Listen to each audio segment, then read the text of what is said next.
Ricken Financial presents Kickin' with the Rickens, Redefining Retirement. Gerry Ricken and Heidi Ricken-Provost want to help you reach the retirement you deserve. Let's build a strategy that gives you the confidence while meeting your financial wants and needs. Meet the team at Ricken-Financial.com. Now, Kickin' with the Rickens. He's Gerry, she's Heidi, and I'm your co-host, Doug Turnbull. Welcome to Kickin' with the Rickens, helping protect and preserve the retirement you deserve. They are redefining retirement, and we are getting down on YouTube, Apple, Spotify, iHeart, and Ricken-Financial.com. Gerry, Heidi, we are steamrolling into the new year, so hope you got something good for us today. How y'all doing? Hey, we're doing great. Good morning, America. How are you doing? I'm doing great, thank you. Pardon the frog in the throat here. We're just going to have to power through that, but 'tis the season. And it is that time of year. It's that time of year. It's happening to me, too. It's all good. And you've been riding the temperature swing in St. Louis, right? Oh, yeah. You had about like an 80-degree swing or something? Maybe not that much? About a... 72. Oh, please, let's be exact. With respect to wind chill. Okay, there you go. Well, at the end of the day, it's the wind chill that matters. It is the wind chill that matters. It just cuts right through you when it's cold. They've changed that all to feels like now. I know. Feels like. I know what heat index and wind chill mean. Come on. I know. Yeah, in 1 week we had snow, and then it all melted, and we were blowing leaves and washing cars in December. So make sense of that.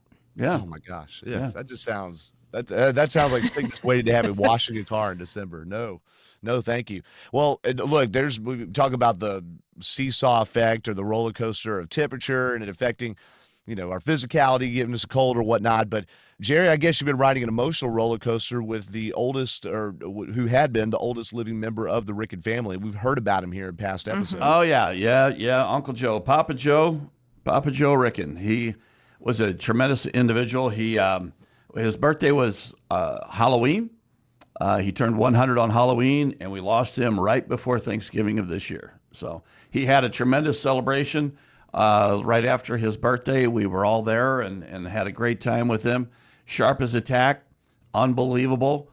But he left us right before Thanksgiving. So. Mm-hmm. Cheers to him. And absolutely, if I understood correctly, he was a bit of a unicorn, guys, because he didn't.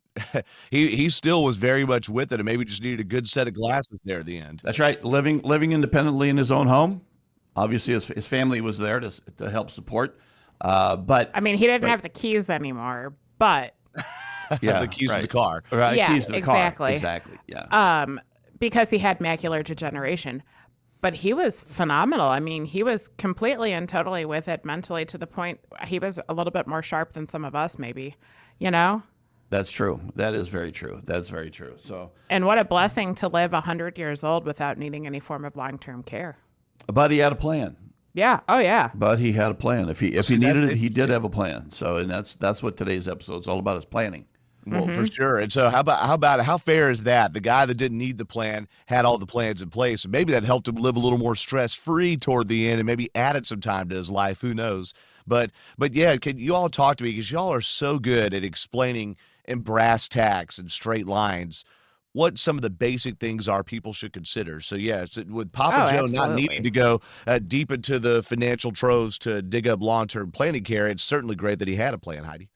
Yeah, and, the reason why this is so forefront on our minds right now is it's something that both of us are dealing with personally, too. So, my mom's parents are in need of, they've been in long-term care, and they're in need of more care now.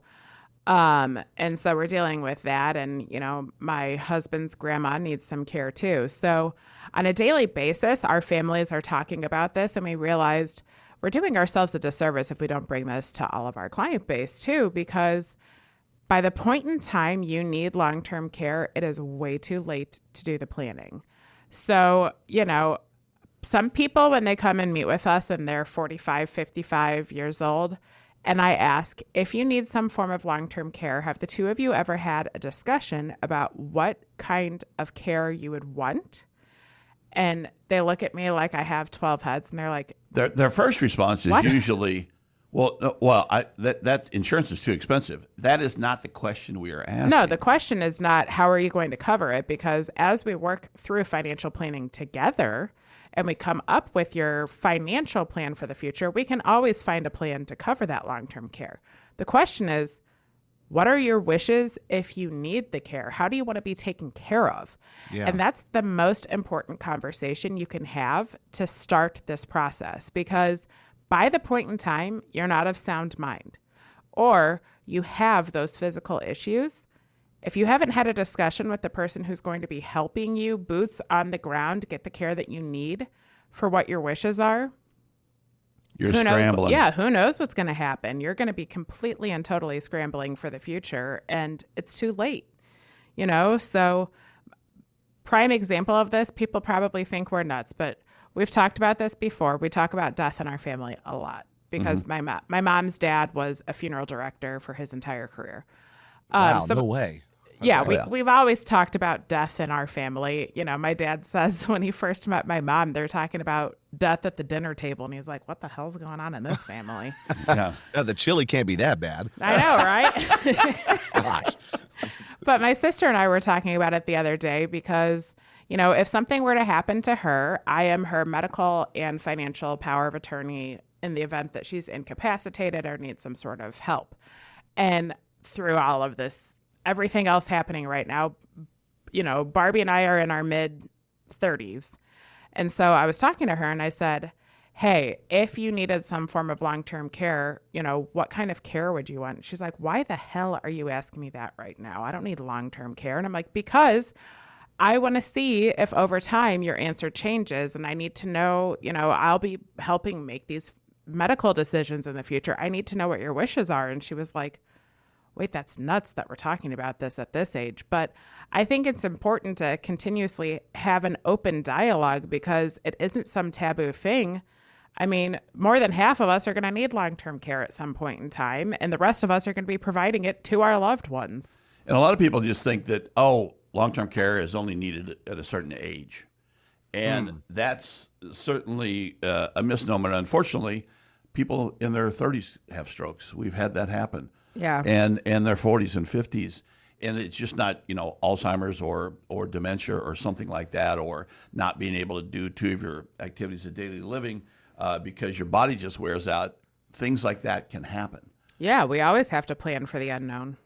How exactly, maybe this sounds like too novice of a question, but because when I think long term, I immediately my brain goes to senior citizen or elderly end of life care. And maybe end of life care is a different definition. How would you guys define long-term care? Like, what is different about that care versus me just going to the doctor once a year or something? So long-term care would be you cannot complete 2 of your 6 activities of daily living without assistance. So bathing yourself, toileting, transferring, continence, feeding.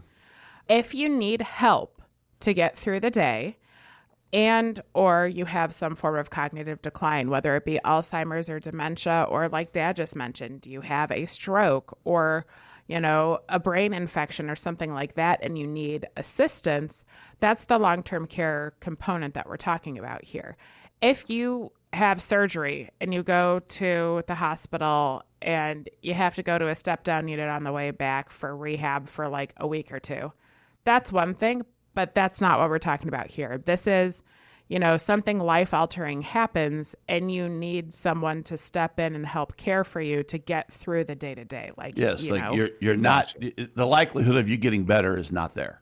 Well, either that or, if we're talking someone in their 30s who needs long-term care for 6 months while they go through intensive rehab to rework how to walk and talk and how to rewire their brain. Exactly. Then it's not just in perpetuity. It's not as, I'm 35 and my life is over. So that it could be that you have a traumatic thing that you have to work through over a period of time, and then you return from long-term care. Because I can see it being easy to get end of life or hospice care and long-term care mixed up. So that's why I asked you guys that. So thanks for the 2 of 6 rule is good to know. Yes. And we have a client who had a brain aneurysm, and he's very blessed that he's still here with us. But during his whole, after it occurred, he had a long-term care policy because he bought it when he was in his 40s, actually.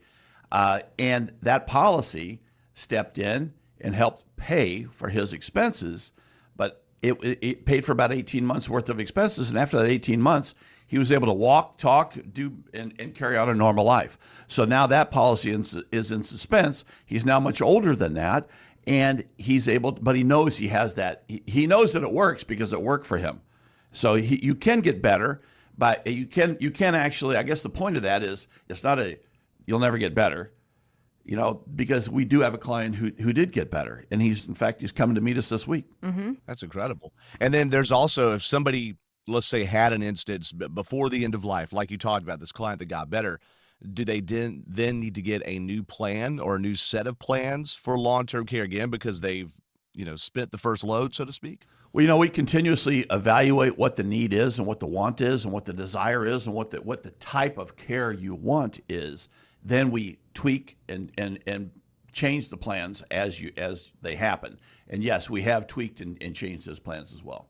Yeah, absolutely. And, there's a couple different types of long-term care when we really have this discussion. And we also want to focus on the type where, you mentioned it earlier, Doug, you're not going to get better. If you're in your mid to late 90s and you need some form of long-term care, you're not going to work your way out of this to be back out on your own, thriving again. You're probably going to be in the horizontal club when you need long-term care at that point in time. And that's when it's really important to share what your wishes are, because if you're 35 and you have a stroke and you need 6 months of care to get back on your feet, yeah, that's going to be intensive, but it's very different from if you're 70 and you can't do 2 of your 6 activities of daily living and you're going to need care for 5, 10, 15 years. What are your wishes then? Do you want someone to step into your home and take care of you as long as you possibly can? Do you want to move into a facility where they're caring for you? What does that really look like? Do you want to go to adult daycare? There are so many different options for how you can accept the help at that point in time, and accept is really key because not all of us are good at accepting that assistance. But you need to figure out what those plans really look like and what you want, because some people will say, I don't want to be in my home for one day longer than I have to be because that means it's going to be a burden on someone. Yeah. Someone in my life is going to have to manage that care. They're going to have to go above and beyond and bring the groceries to me and do it's going to cause more work for my loved ones. I don't want to be at home. I'd rather go into a facility. And other people say, I'm really comfortable at home and I think I'm going to be most comfortable if I stay there. So, there's so many different ways that you can accept the care or, reach out for care in the future. And that's the conversation you need to have as you age up too, is, do I want to stay at home? Do I want to go into a facility? And then once you know what type of care you want, how are you going to cover it financially? Yeah, and the other thing that we need to always think about, and this is part of our whole, when we talk to people about estate planning, is what is your health care directive? What do you want to happen in the event that you do go into the hospital and all of a sudden you need life support? What's your desire? Because you don't want to leave that burden on the family. Making sure that you document that in a legal document so that everyone's on the same page and you communicate that to your family is integral, because we've seen that with a lot of experience with working with families, that people disagree. We need to have chest compressions. We need to have put them on a heart bypass machine. All those things. Well, even just this past week, my mom's dad had some medical issues recently and has been hospitalized, and he didn't sign a DNR. He's 96 years old. And so the doctor sat down and had this discussion with him of what it really means. And he is of sound mind. At this point in time, when he was first in the hospital, he was sedated because he was in so much pain. But when he was of sound mind and they really explained what that meant, he was able to make the decision himself. But otherwise, the burden would have been on my mom and one of my aunts to make that decision because they have healthcare power of attorneys. And sometimes you don't know what the wishes would be of your loved ones. And sometimes we let emotion cloud our judgment. Sure. So It's important to know what those wishes are. And then when you get to the point in time to financially cover it, do you self-insure, which means you spend down your own funds to cover it? Do you push the onus off onto an insurance company? And, that you can kind of spend pennies for the dollars to cover your long-term care in the future. While keeping money in the family. Yeah, exactly. While keeping the money in your family through the form of life insurance with living benefits in it. And, I mentioned earlier, some people will say, well, I don't want to stay in my home because it's going to be a burden to people. Those life insurance plans that provide long-term care also come with something that I think is worth its weight in gold. They have a concierge service that will step in at the point in time where you need the care, and it's written into the policy. You don't have to pay anything additional for it. And they help relieve the burden on your family of choosing where you're going to need assistance, how you're going to need it. They step in and they help you find the resources that you need for the care that you're desiring. And that's an example of using the resources that are out there that you may not necessarily be aware of, and relying on the experiences of other people. And we ask people to rely on us a lot because we've had a lot of experiences with respect to retirement in all facets of retirement, long-term care, and others, because we deal with people, we deal with this every day. And hopefully you retire once, and hopefully you never have to deal with long-term care. But if you do, that's what we're here for. There's a lot to be said about putting the plan together when it comes to long-term care, and it's not something you need to do on your own. If you want some assistance, that's what we're here for. Sometimes it's a lot easier to have these conversations when you have, an unbiased third party in the room, like Gerry or myself or any member of our team. So if you need some help coming up with what your plans would be, or just even facilitating the family's conversation, or helping to come up with the financial plan for how you're going to get these resources, we'd love for you to reach out to us at 314-442-6476. Hey, check us out on YouTube, Facebook, our website, rickenfinancial.com, RICKEN, financial.com. However you'd like to take a look and reach out to us, we're going to be here to assist you in any form or fashion, because this is something that we do on a daily basis, and we hope it's not something that you have to deal with on a daily basis. And if you need a little help, that's what we're here for. We'd love to be of assistance. On these complicated things, I always love talking to someone who just sees it over and over again. And I genuinely, maybe too much so, have the, I'm just going to go with what you say. If they're a person that sees it all the time, this is the one time in my life I'm seeing it, I don't know. What do other people do? That's usually my question, because I sometimes have no idea what I want. And you can tell, well, you're this age and this genetics and whatever the questions you ask are. And then it helps people plan. It just takes a little bit of a load off the shoulder. And I'm sure, Gerry, people retool this plan as they go along. I just want to reiterate that again, right? I mean, when you come to Ricken Financial, you have a living, breathing document in the form of your retirement planning. And our team, looks at it every time you come in. We look at when you're not even here, and we reach out to you and proactively suggest things. And we want to make sure that you're in tune and we're in tune with what's happening in your daily lives. For sure. So again, folks, 314-442-6476. That's the number. Or find Ricken Financial on Facebook or rickenfinancial.com. And if you go to Facebook, I just have to thank you, Gerry and Heidi both. If you go to Facebook and scroll back to December 4th, you'll see a great video that they did for my birthday. And I'm not saying that to instigate any more, it's just y'all are so generous. So if they're treating me like that, I'm not even a paying customer. They're going to treat you even better, okay? But definitely go over there. And Gerry, Heidi, it's always a pleasure being on with you. I appreciate you both making the time.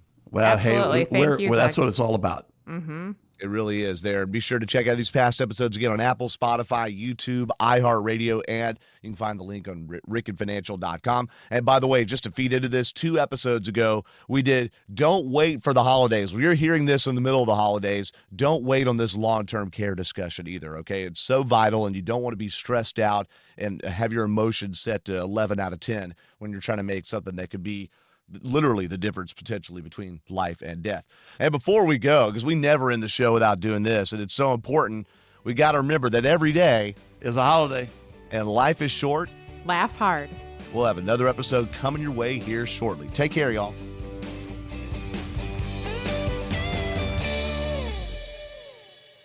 Insurance products are offered through the insurance business Ricken Financial LLC. Ricken Financial LLC is also an investment advisory practice that offers products and services through Impact Partnership Wealth LLC, a registered investment advisor. IPW does not offer insurance products. The insurance products offered by Ricken Financial LLC are not subject to investment advisor requirements. Investing involves risk, including the potential loss of principal. Any references to protection, safety, or lifetime income generally refer to fixed insurance products, never securities or investments. Insurance guarantees are backed by the financial strength and claims paying abilities of the issuing carrier. This podcast is intended for informational purposes only. It is not intended to be used as the sole basis for financial financial decisions, nor should it be construed as advice designed to meet the particular needs of an individual situation. Ricken Financial LLC is not permitted to offer, and no statement made during the show shall constitute tax or legal advice. Our firm is not affiliated with or endorsed by the U.S. government or any governmental agency. The information and opinions contained herein provided by third parties have been obtained from sources believed to be reliable, but accuracy and completeness cannot be guaranteed by Ricken Financial LLC. Please remember that converting an employer plan account to a Roth IRA is a taxable event. Increased taxable income from the Roth IRA conversion may have several consequences. Be sure to consult with a qualified tax advisor before making any decisions regarding your IRA.